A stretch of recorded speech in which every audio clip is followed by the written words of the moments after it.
Halo guys, assalamualaikum warahmatullahi wabarakatuh. Welcome to my channel Sahabat Beja Belajar Hidup dari Jalan Cerita. Seperti biasa, kita buka dan bantu dulu jalan-jalan ke Surabaya. Jangan lupa beli serabi abu. Jumpa lagi dengan Ana Daulika. Terima kasih sudah mampir di channel aku.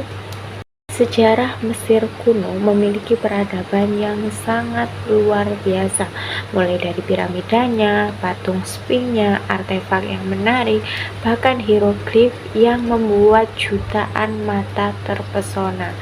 Nah, salah satunya yaitu yang kita bahas kali ini, yaitu ada yang namanya batu Rosetta, salah satu peninggalan Mesir kuno yang menjadi tonggak sejarah besar nih bagi peradaban aksara maupun bahasa. Gimana kisahnya? So, nggak usah berlama-lama, happy watching. Yaps, batu Rosetta merupakan sebuah prasasti granodiorit yang ditemukan di wilayah Rosetta yang sekarang itu bernama Rashid, sebuah daerah di delta Sungai Nil.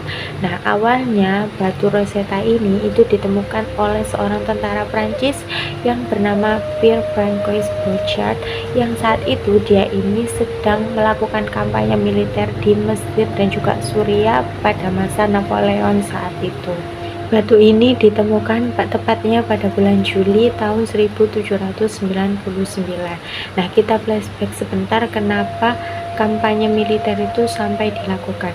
Nah, jadi pada tahun 1798-nya ekspedisi militer Napoleon ini memicu gelombang Egyptomania di Eropa. Jadi Egyptomania itu kayak ketertarikan untuk meneliti kebudayaan Mesir kuno yang sangat meningkat pada saat itu. Hanya bersama regu yang berjumlah 167 orang yang saat itu terdiri dari para ahli dengan sebutan Commission des Sciences et des Arts atau Komisi Ilmu Pengetahuan dan juga Seni. Mereka ini bersama para pasukan revolusioner Prancis itu menjalankan misi untuk mempelajari dan juga mendokumentasikan baik itu budaya maupun sumber daya alam dari negara tersebut. Kemudian pada tanggal 15 Juli 1799-nya pasukan Prancis di bawah kepemimpinan Kolonel de Hautpoul saat itu ini memimpinlah dan memperkuat benteng Julien yang terletak beberapa kilometer sebelah timur dari kota Rashid tersebut. Nah, dari situlah kemudian salah satu tentara mereka yaitu Pierre itu menemukan sebuah lempengan yang terdapat di antara puing-puing sekitar benteng tersebut. Lempengan itu ternyata seperti pecahan batu yang memuat inskripsi di dalamnya. Jadi inskripsi itu adalah kayak tulisan ataupun ukiran yang ada di dalam sebuah batu. Nah, dari situ tidak tinggal diam, Pierre kemudian segeralah mengangkat batu tersebut dan ternyata diperkirakan dalam inskripsi tersebut itu memuat 3 buah aksara, yaitu aksara Mesir kuno, Romantik, dan juga Yunani kuno. Dari situ Pierre ini kemudian langsung melaporkanlah itu kepada atasannya, yaitu Letnan de Hautpoul itu tadi.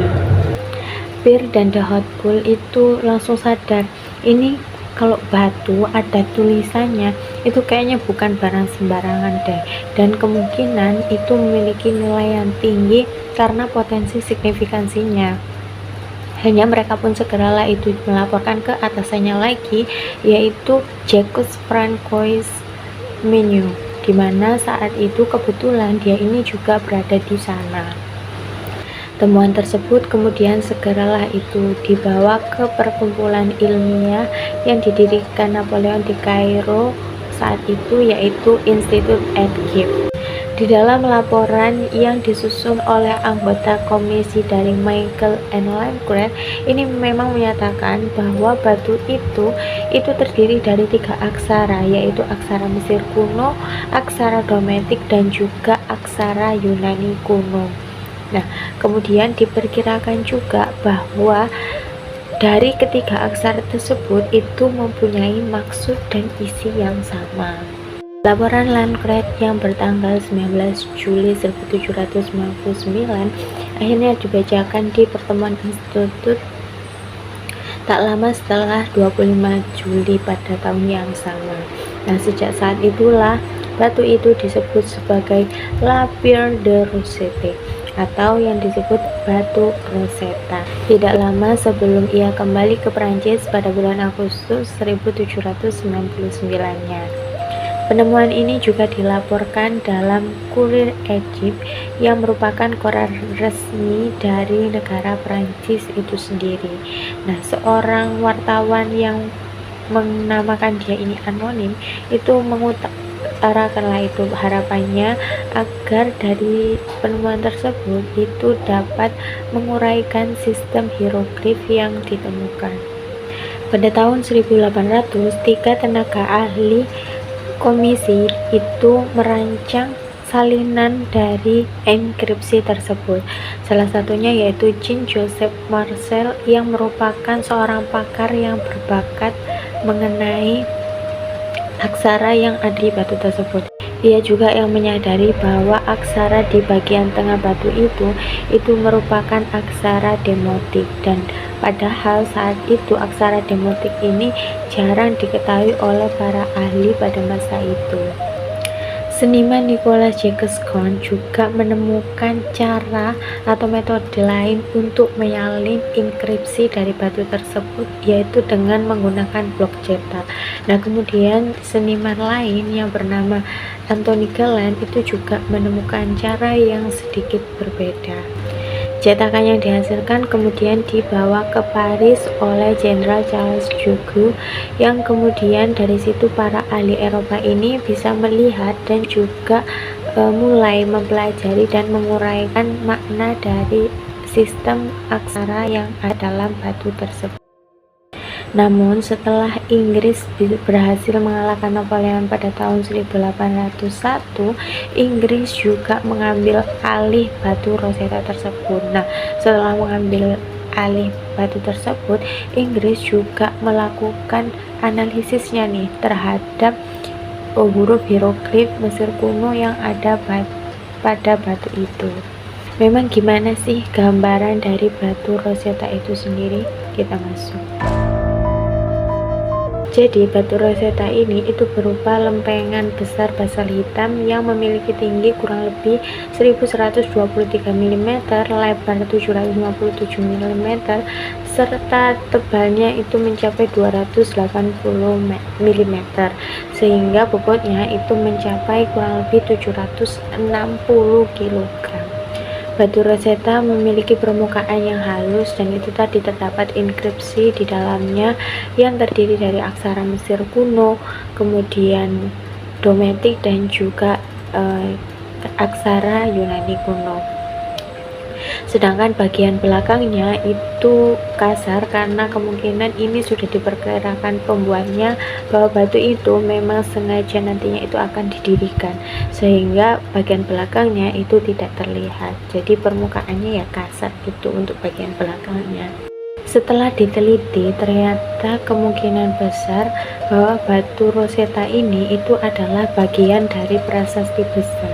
Hah, gimana maksudnya? Nah, jadi dia itu kayak pecah dari suatu batuan yang lain gitu.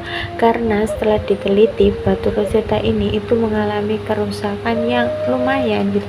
Karena di bagian atasnya itu aksara untuk kan tadi tuh ada aksara hieroglif Mesir kunonya di bagian atas, kemudian aksara Dometik, dan yang terakhir itu kan aksara Yunani kuno. Nah, setelah diteliti ternyata bagian aksara yang atas itu terdapat pecahan dan aksaranya itu tidak lengkap di bagian atasnya, sehingga tersisa 12 baris tuh. Nah, sedangkan untuk aksara di bagian Dometiknya ini juga tidak lengkap karena terpotong di bagian kanannya, jadi tidak lengkap juga. Nah, sedangkan untuk yang paling bawah itu kan aksara Yunani kuno, ini juga tidak lengkap aksaranya karena mengalami kerusakan atau terpotong di bagian bawah dari aksaranya gitu. Jadi kemungkinan ini itu pecah, dan batu ini tuh sebenarnya terdapat pecahan lainnya gitu loh, sehingga batu itu tidak utuh. Kemungkinan jika prasasti itu utuh, tinggi prasasti itu mencapai 149 cm. Nah, setelah diteliti apa sih makna dari tulisan-tulisan dari batu Rosetta tersebut, kita masuk ke singkap sejarah dari batu Rosetta tersebut. Setelah diteliti oleh para ahli, batu Rosetta itu kan memuat 3 buah aksara ya, yaitu aksara hieroglif Mesir kuno, Dometik, dan juga Yunani kuno. Nah, setelah diteliti dalam tulisan tersebut itu ternyata memuat dekrit atau maklumat, dimana maklumat itu kayak pengumuman resmi gitu loh pada masa peradaban Mesir kuno pada saat itu. Batu ini itu kemungkinan dibuat oleh pendeta Mesir dan juga penguasa Mesir pada masanya, yaitu Ptolemeus V sekitar 196 sebelum Masehi. Nah, batu ini itu sengaja dikeluarkan di hari penobatannya Ptolemeus V. Pada awalnya, batu Rosetta ini itu digunakan untuk menyebarkan perjanjian dan juga kebaikan Raja Mesir kuno pada saat itu kepada rakyat Mesir saat itu, sehingga batu itu ditaruh dan didirikan di kuil Mesir, dimana supaya rakyat Mesir saat itu tahu nih apa yang terjadi dan rakyat mendapat informasi dari batu Rosetta tersebut. Itulah kenapa kalau kita nih pada bagian belakang itu kan memang sengaja bertekstur kasar, karena memang batu itu sengaja akan didirikan di kuil Mesir tersebut. Prasasti itu kemudian dipindahkan sekitar pada akhir abad kuno, semasa masa pemerintahan Mamluk.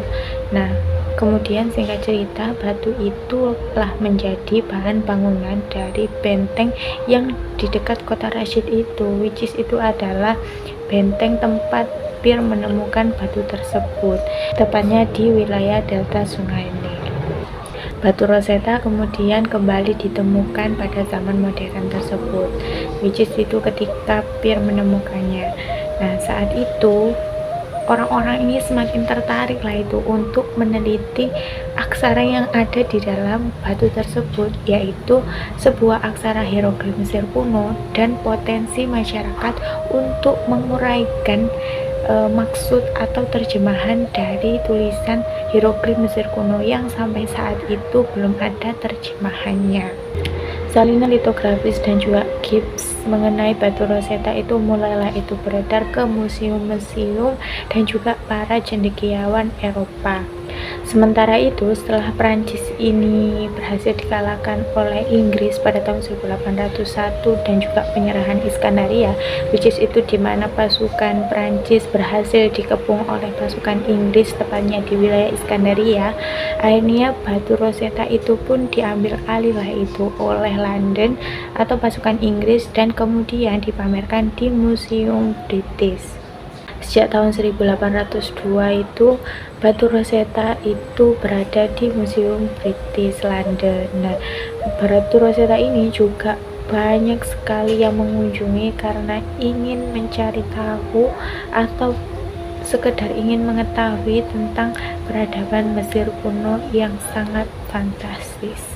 Kajian mengenai maklumat yang ada dalam prasasti Rosetta tersebut itu dimulai sejak tahun 1803 tersebut dan membutuhkan kurang lebih sekitar 20 tahun sampai ahli aksara Mesir yaitu Jean-François Champollion itu mengumumkannya di Mesir pada tahun 1822-nya.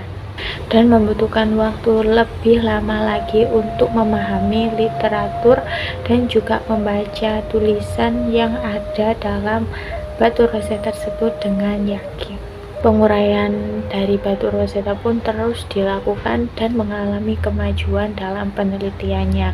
Mereka menyadari bahwa dalam tulisan tersebut itu terdapat teks yang sama, hanya dalam aksara yang berbeda.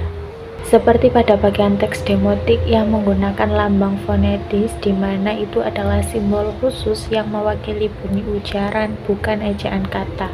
Kemudian untuk menjaga nama-nama asing, bahwa sistem yang serupa juga digunakan oleh bagian teks hieroglif yang memiliki kesamaan dengan aksara demotik. Dan selain itu, digunakan untuk nama asing, lambang fonetis ini juga digunakan untuk mengeja kata-kata Mesir asli. Belakangan juga ditemukan dua salinan terpisah yang berisi prasasti dwibahasa maupun tribahasa yang serupa, termasuk dua maklumat Ptolemaic yang hampir sama seperti Ptolemeus V, cuma ini itu dikeluarkan pada masa pemerintahan Ptolemaic dan bertanggal lebih awal. Beberapa waktu setelah batu itu diboyong ke London, tulisan dari batu itu diberi kapur putih agar mudah dibaca, sedangkan permukaan lainnya itu dilapisi oleh lilin karnaubas untuk melindungi dari jari-jari para pengunjung. Tindakan ini menimbulkan warna gelap pada prasasti dan keliru diidentifikasi sebagai basalita. Penambahan ini diputuskan sewaktu prasasti ini dibersihkan pada tahun 1999. Nah, sehingga memperlihatkan warna abu-abu gelap aslinya di lawan struktur kristal dan juga lapisan merah muda di sudut kiri atas. Perbandingan material prasasti ini dengan sampel batuan Mesir menunjukkan kemiripan dengan batuan dari tambang granodiorit di Gebel Tinggal di tepi barat Sungai Nil. Sebelah barat Elegantin di wilayah Aswan, granodiorit dari daerah ini umumnya juga memiliki lapisan berwarna merah muda. Jadi secara garis besar batu Rosetta ini itu terdiri dari 3 aksara di dalamnya, yaitu aksara hieroglif Mesir kuno, aksara Kemetik, dan juga aksara Yunani kuno. Dibuat sekitar 196 sebelum Masehi oleh pendeta Mesir dan juga Ptolemeus V. Batu Rosetta berperan penting dalam menguraikan sistem aksara hieroglif Mesir kuno itu sendiri. Batu Rosetta ini itu kan pertama kali ditemukan oleh Prancis dan kemudian berhasil disita oleh Inggris karena Inggris berhasil mengalahkan Napoleon kan sekitar pada tahun 1800 itu. Namun di sini tentu saja terjadi perdebatan mengenai kepemilikan dari batu Rosetta itu sendiri. Akhirnya pada tahun 1802, Society of Antiquaries of London ini membuat 4 cetakan inskripsi dalam bentuk plaster. Masing-masing kemudian diberikan pada Universitas Oxford, kemudian Cambridge, Edinburgh, dan juga Trinity College Dublin. Tak lama kemudian, cetakan inskripsi juga dibuat dan dibagikan kepada para cendekiawan Eropa. Sejak tahun 1802 tersebut, batu Rosetta ini itu resmi berada di British Museum dan terdapat kode EA24 di mana EA ini singkatan dari Egyptian Antiquities yang merupakan barang antik Mesir. Jadi benda-benda yang berasal dari Mesir itu diberi kode EA. Selain itu ada sarkofagus Firaun Nektanebo II yang berkode EA10, kemudian patung Imam Agung Amun yang berkode EA81, dan kepalan tangan besar yang terbuat dari granit berkode EA9. Peninggalan-peninggalan tersebut ternyata terlalu berat nih di lantai pertama British Museum sehingga harus dipindahkan ke bilik lain dari bagian Montague House atau gedung British tersebut. Batu Rosetta kemudian dipindahkan sejak tahun 1834, tak lama setelah bangunan Montague House yang lama itu dirobohkan dan diganti dengan bangunan British Museum yang baru berdiri hingga sampai sekarang. Menurut catatan British Museum, batu Rosetta itu salah satu benda yang paling banyak dikunjungi oleh pengunjung. Bahkan kartu pos yang bergambarkan batu Rosetta itu banyak sekali terjual beberapa dasawarsa. Batu Rosetta ini dipamerkan dengan bentuk horizontal yang agak miring gitu, dan ada logam penopangnya. Pada awalnya batu ini tidak memiliki lapisan pelindung atau kayak kerangka pelindungnya gitu. Namun kemudian pada tahun 1847-nya pihak museum ini memberikan kayak pelindungnya gitu untuk menghindari dari pengunjung yang nakal yang menyentuh benda-benda bersejarah. Pada bulan Juli tahun 2003, Sekretaris Jenderal Dewan Tertinggi Purbakala Mesir yaitu Zahi Hawass ini menyerukan agar Batu Rosetta itu dikembalikan ke Mesir. Yang menyampaikan permintaan tersebut kepada media Mesir maupun internasional. Ia menyatakan bahwa kembalikanlah lambang identitas negara kami. Ia mengulangi permintaannya itu 2 tahun kemudian di Paris dan memasukkannya ke dalam daftar barang-barang warisan budaya Mesir. Karena terjadi perdebatan nih antara London, Prancis, dan juga Mesir itu sendiri, akhirnya solusinya yaitu dengan membuat replika dari Batu Rosetta itu sendiri atau tiruan dari Batu Rosetta itu sendiri. Nah, salah satu replika dari Batu Rosetta ini itu terdapat di King's Library. Untuk batuan yang berbentuk replika itu tanpa adanya kotak pelindung, dan itu boleh disentuh oleh pengunjung. Pada tahun sekitar 2005, British Museum ini juga memberikan replika dari Batu Rosetta itu kepada Mesir. Tiruan ini awalnya itu dipajang di Museum Nasional Rashid yang baru direnovasi. Kemudian pada bulan Novembernya pada tahun yang sama yaitu 2005, Zahi Hawass itu juga meminta nih kepada pihak London agar mau meminjamkan Batu Rosettanya itu yang asli itu kepada mereka selama 3 bulan. Dan pada saat yang sama ia mengulangi tujuan jangka panjangnya untuk memperoleh Batu Rosetta itu kembali. Kemudian pada Desember 2009 ia ini mencabut klaim untuk pengembalian Batu Rosetta secara permanen dengan syarat British Museum ini mau meminjamkan Batu Rosetta aslinya itu kepada mereka selama kurang lebih 3 bulan saat pembukaan museum besar di Giza pada tahun 2013. Untuk menanggapi permintaan tersebut dan juga permintaan dari 30 museum-museum besar di dunia seperti Museum Louvre, Berlin, bahkan New York, akhirnya mereka menyatakan pernyataan yang sama pada tahun 2002 bahwa benda-benda peninggalan yang diperoleh pada masa sebelumnya harus dilihat sejalan dengan kepekaan dan nilai dari masa tersebut. Dan museum tidak hanya untuk warga satu bangsa saja, tetapi untuk semua orang dari segala bangsa. Meskipun Batu Rosetta yang asli itu tersimpan dalam British Museum, tetapi banyak lembaga di dunia, khususnya lembaga pendidikan dan juga kebudayaan, yang memproduksi replika dari batu tersebut. Dari replika batu tersebutlah pengunjung tidak harus pergi ke London ketika ingin melihat maupun menghargai pengetahuan dari Batu Rosetta tersebut. Nah, Batu Rosetta itu sendiri itu bisa memberikan pengetahuan serta meningkatkan pemahaman kita terhadap budaya Mesir kuno pada zamannya. Batu Rosetta bukan hanya sebuah artefak, tapi jendela untuk menuju dunia yang telah lama hilang. Keberadaannya mengingatkan kita betapa pentingnya memahami sejarah dan budaya sebagai fondasi untuk mengetahui peradaban manusia secara keseluruhan. Hingga kini, Batu Rosetta dianggap sebagai simbol kolaborasi antara ilmu pengetahuan, sejarah, dan juga tekad manusia untuk mengungkap misteri masa lalu. So, itu tadi teman-teman penjelasan singkat mengenai Batu Rosetta, sebuah peninggalan Mesir yang menjadi pintu gerbang untuk memahami aksara Mesir itu sendiri. So, terima kasih banyak sudah nonton dari awal hingga akhir.